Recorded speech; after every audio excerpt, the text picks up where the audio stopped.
दुनिया के सारे खिलौने छोड़कर लोग अब एक दूसरे के दिल, जज्बात, एहसास से खेलते हैं।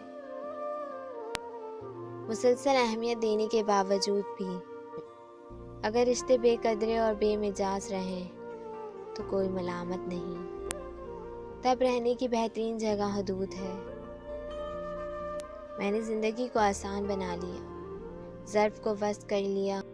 जो साथ चलता रहा उसको रोका नहीं, जो रुक गया उसे साथ चलने को कहा नहीं। शिकवे शिकायतें कम कर दी, जिसने हाथ बढ़ाया उसे थाम लिया, और जिसने दामन छुड़ाया उसे खुदा हाफिज कहा।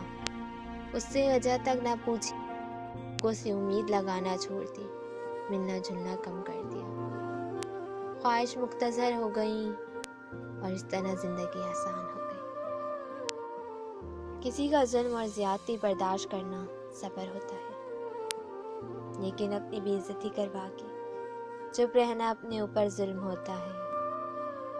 यहाँ सब नहीं आजमाया मुझको, जिसने हंसाया उसने रुलाया मुझको।